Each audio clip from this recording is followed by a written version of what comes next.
नमस्कार,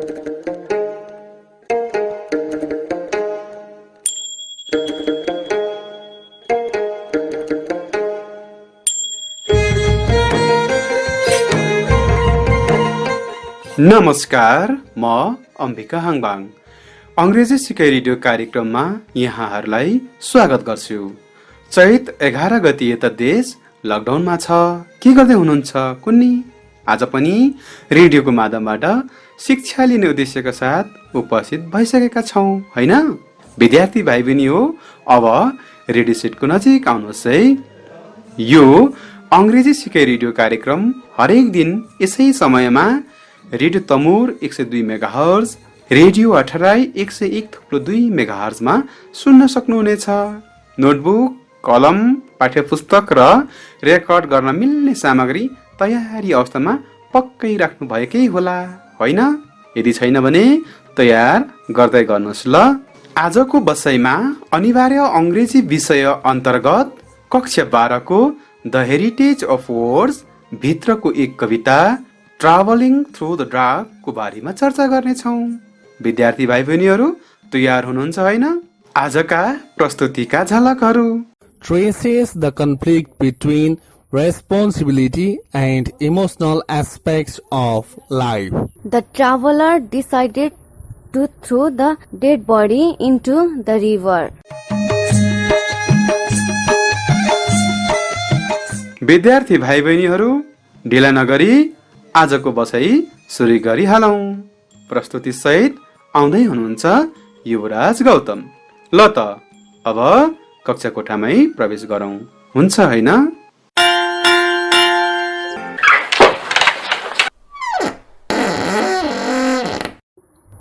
Hi everyone, it's me Yuvraj Gautam. Today I am present here to facilitate a poem from the English book The Heritage of Words from Grade 12. The title of the poem is Traveling Through the Dark. सबै विद्यार्थीहरूलाई न्यानो स्वागत। म युवराज गौतम आज पुनः अंग्रेजी विषयलाई सहजीकरण गर्नका लागि उपस्थित भएको छु। आज म कक्षा 12 को अंग्रेजी किताब द हेरिटेज अफ वर्ड्स को एक कविता ट्राभलिङ थ्रु द डार्क लाई सहजीकरण गर्न तपाईहरु माझ आइसकेको छु। सबै तयारी अवस्थामा हुनुहुन्छ हैन त? छौं सर। ल अब हामी कवि र यस कविताको शीर्षक बारे चर्चा गरौं है त।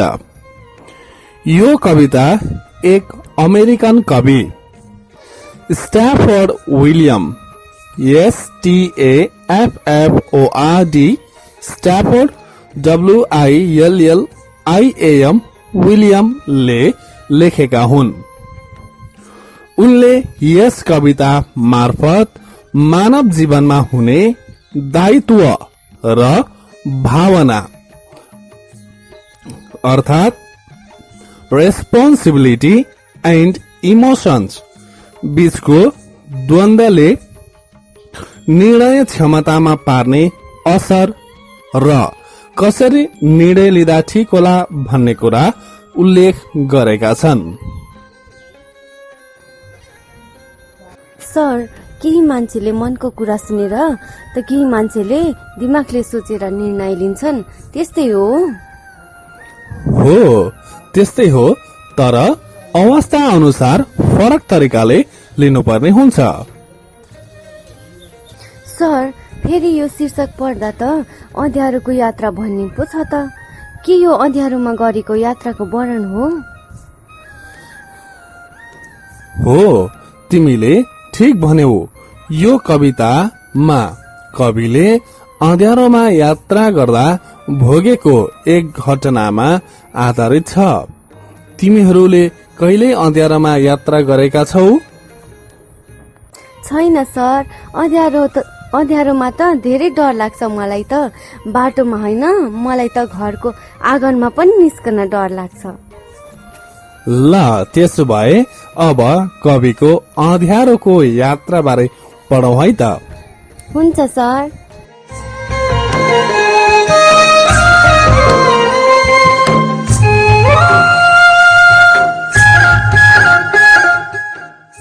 Now, let's start our lesson. But before starting the lesson, I will give you some questions, and dear students, try to find out the answer from the text. Listen the question carefully. Question number 1.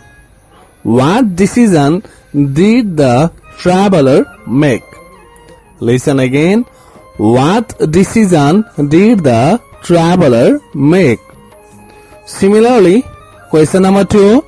What did he find while touching the belly of dead deer? Listen again. What did he find while touching the belly of dead deer? William Stafford द्वारा लिखित कविता traveling through the dark मा कविले जीवनका दुईवटा प्रणालीको बीचको तनावलाई प्रस्तुत गरेका छन्। एउटा जिन्दगीको जिम्मेवारी र अर्को मानव भावना। त्यसैगरी यस कवितामा मानिसहरूको अर्काको दुःख प्रतिको व्यवस्थालाई पनि कविले प्रस्तुत गरेका छन्। एक अँधेरी रातमा कवि विल्सन रिभर रोड अर्थात विल्सन रिभरको किनारको बाटो हुँदै आफ्नो कारमा कतै जाँदै हुन्छन्। त्यही बाटोमा उनले एक मृत मृग भेट्छन्। बाटो साँघुरो हुन्छ। उनी त्यस मृत मृगलाई त्यही खोलामा फाल्नका लागि सोध्छन्, किनकि त्यसलाई बाटोमै छाड्दा झन ठूलो दुर्घटना निम्त्याउन सक्छ। त्यसैले उनी आफ्नो गाडी रोकी बाहिर निस्किएर मृगको शरीर भएतिर लाग्छन्। त्यो पोथी मृग भर्खरै मरेको र त्यसको शरीर चिसो र अररिन थालेको पत्ता लगाउँछन्। जब उनी त्यसलाई छेउतिर तान्छन् तब त्यो मृग गर्भिणी रहेको थाहा पाउँछन्। कवि त्यस मृगको पेटमा बच्चा जीवितै भएको अनुभूति गर्छन्, जुन जन्मको पर्खाइमा हुन्छ, तर त्यो असम्भव छ। उनी त्यस बच्चाको दुखद गन्तव्य वा अवस्था देखेर भावुक हुन्छन्।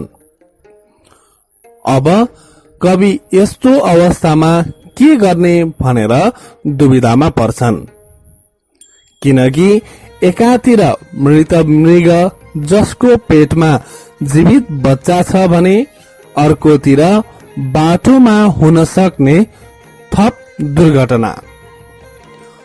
त्यसैले उनी बाटो खुलाउने निर्णयमा पुग्छन्। अन्ततः उनी यो निष्कर्षमा पुग्छन् कि भावनामा मात्र डुबेर मृत मृगको शरीरलाई बाटामा छोड्नु ठीक होइन, जसले गर्दा अरू अनेकौं दुर्घटनाको सामना गर्नुपर्छ। त्यसैले यही कारण देखाउँदै आफ्नो जिम्मेवारीलाई निर्वाह गर्नको लागि मृगको मृत शरीरलाई खोलामा फाल्ने उत्तम विकल्पको रूपमा लिन्छन्। Now, let me describe stanza-wise poem. Listen very carefully. The first stanza. Traveling through the dark, I found a deer, dead on the edge of the Wilson River Road.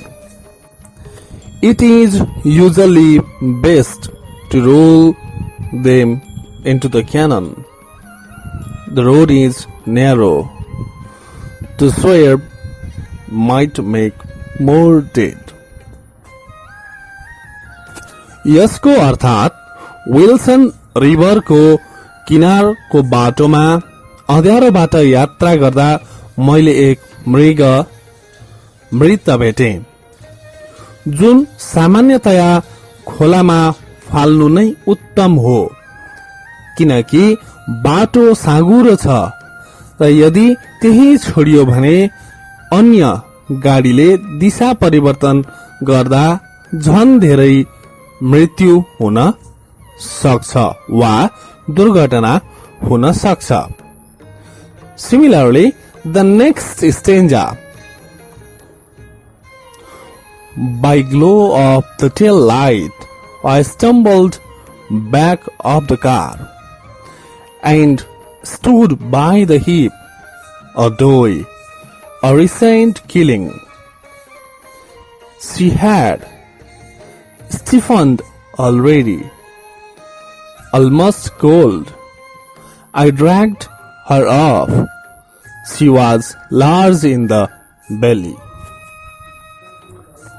गाडीबाट उत्रिएर पछाडि गए र मृत पोथी मृगको छेउमा उभिए, जुन भर्खरै मरेको छ र शरीरभरि अररिसकेको छ र चिसो नि भएको छ। मैले त्यहाँबाट ताने र हेरे, ऊ पेटले ठूलो छ। Now third stanza, my fingers touching her side brought me the reason. Her side was warm, her fawn laying there waiting, still alive still, never to be born. Beside that mountain road, I hesitated. मेरा औंलाहरूले छुँदा उसको एक पाटो न्यानो भएको र उसको बच्चा त्यहाँ भएको पत्ता लाग्यो, जुन अहिलेसम्म जीवित छ तर जन्म लिन असम्भव छ। पहाडको छेउको बाटोमा म हिचकिचाउँछु। The car aimed ahead, its lowered parking lights under the hood poured the steady engine. I stood in the glare of the warm exhaust turning red. Around our group, I could hear the wilderness listen. अर्थात गाडी अगाडि छ, यसका parking बत्तीहरू बलिरहेका थिए, चालु इन्जिनको आवाज आउँदैछ। म रातो भएको धुवाको पाइपको छेउमा छु। हाम्रो समूह वरिपरि अर्थात आफू, गाडी, मृगको मृत शरीर, उजाड स्थानको जस्तो आवाज सुनिरहेका छौं। Similarly, the last stanza, I thought hard for us all, my only swerving, then pushed her over the edge into the river. अर्थात मैले सोचे हामी सबैलाई गाह्रो छ, त्यसैले म आफ्नै सोचको दिशा परिवर्तन गर्दछु, मेरो भावनालाई जिम्मेवारीतिर मोड्छु र थप दुर्घटना हुन नदिन मृगको मृत शरीरलाई खोलामा धकेले। यसरी पोएमको स्टेन्जा वाइज डिस्क्रिप्सन हामी गर्न सक्छौं। Now, let's practice the frequently asked questions in exam. Dear students, be ready, okay? Okay, sir.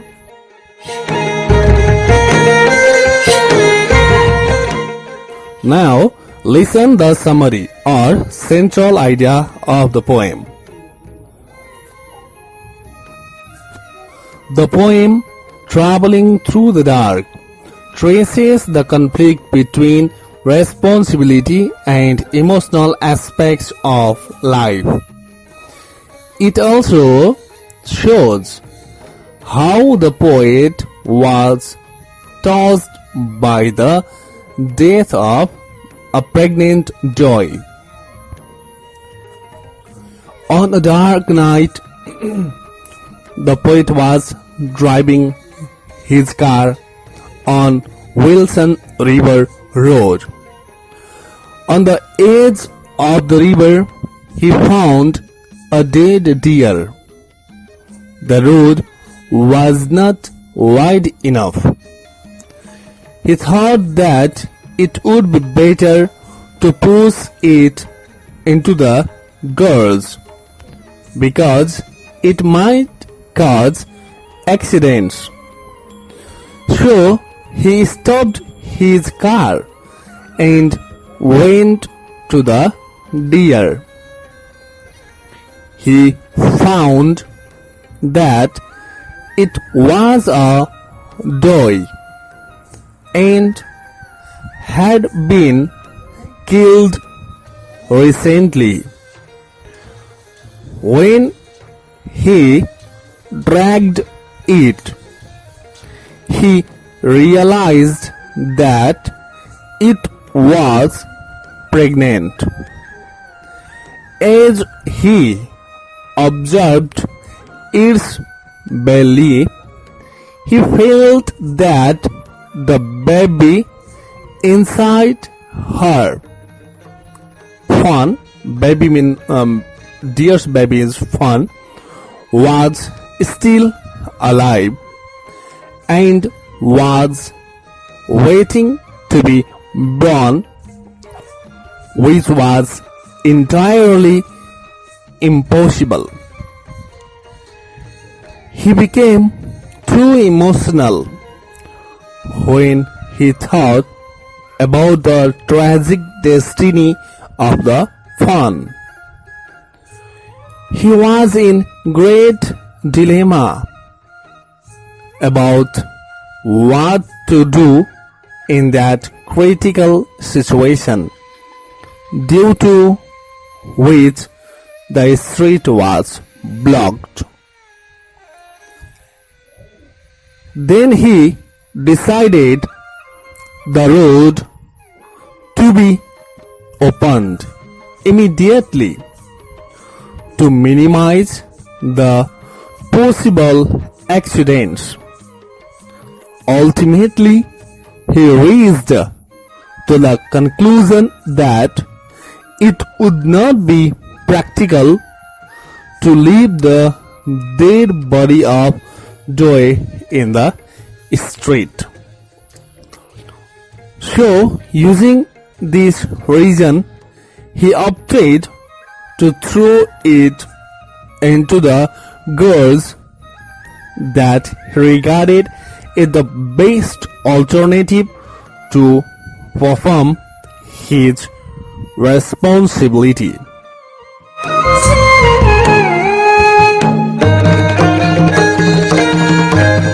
Now, listen the next question. What does the traveler feel?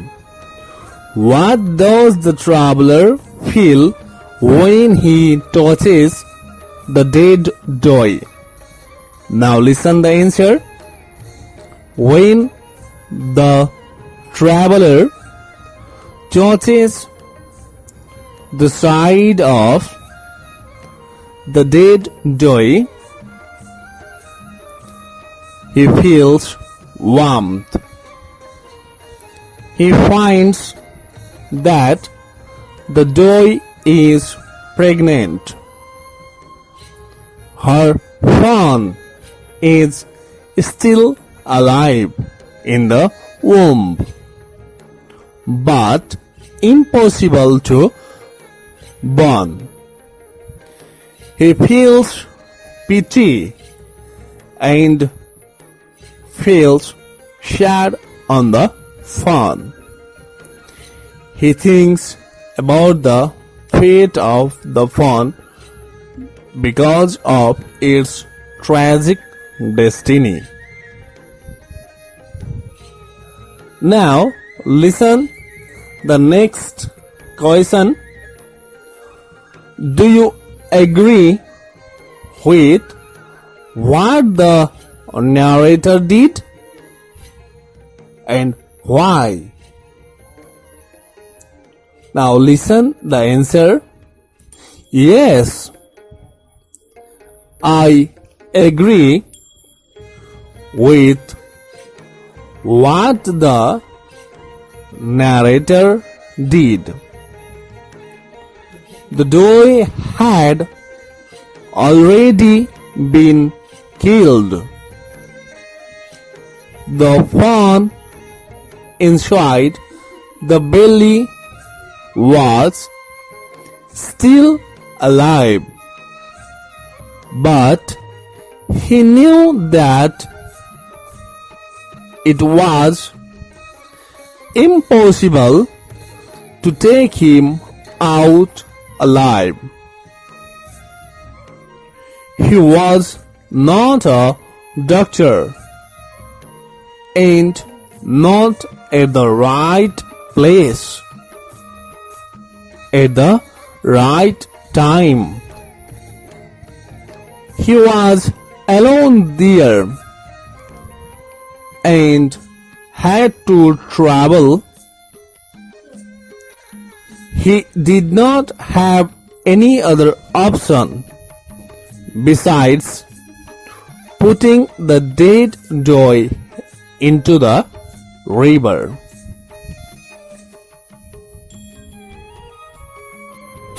We have completed the Nepali summary, English summary, stanza-wise explanation of the poem, and some other questions.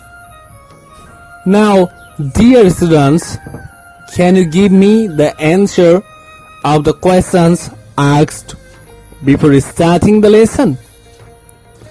Are you ready to give? Yes, sir. Okay, then listen the first question again.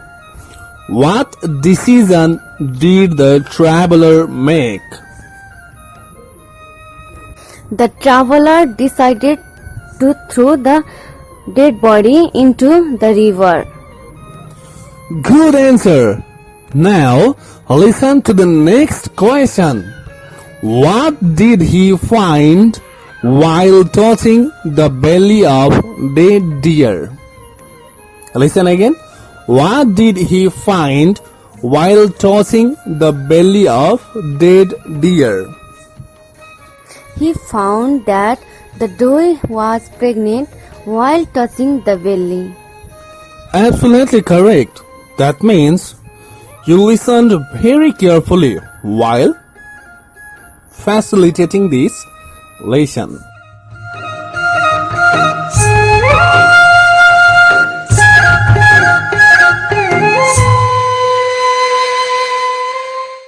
Now, it's time for homework. अब पालो गृह कार्यको. Now, write the question. Write an essay. Write an essay on the topic traveling in the dark. But be careful. Do not write the summary of the poem. Write your experience. This question is repeatedly asked in the exams. यो प्रश्न परीक्षामा दोहोर्याएर सोधिरहने प्रश्न हो, जसमा travelling in the dark को बारेमा यो शीर्षकमा एसे लेख्नको लागि आउन सक्छ। तर विद्यार्थी भाइ बहिनीहरू यसमा आफ्नै अनुभवको आधारमा लेख्नुपर्छ, न कि कविताको सारांश लेख्नु। यसमा कविताको सारांश लेख्नु हुँदैन। यसमा आफ्नो जीवनमा भोगेको या आफ्नो अनुभवको आधारमा रातको समयमा गरेको यात्रा विषयमा एसे या निबन्ध लेख्नुपर्छ।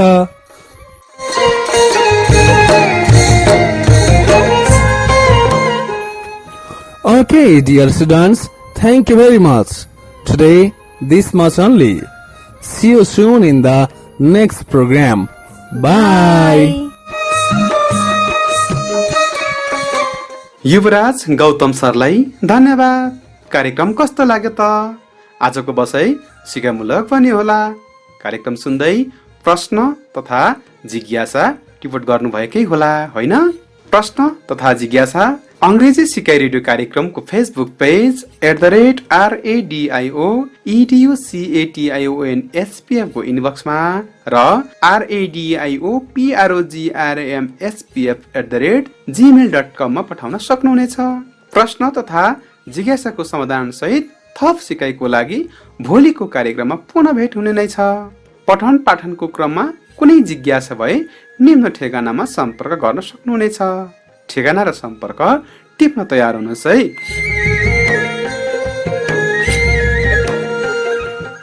ह्युमेन प्र्याक्टिस फाउन्डेसन, फुङलिङ नगरपालिका 4 ताप्लेजुङ। Phone number 024 461 047। हवस् त, आगामी अङ्कमा पुनः भेट हुनेछ। म अम्बिका हाङबाङ बिदा हुन्छु। नमस्ते। कोरोनाबाट आफू बचाउँ, अरूलाई नै बचाउँ। धन्यवाद।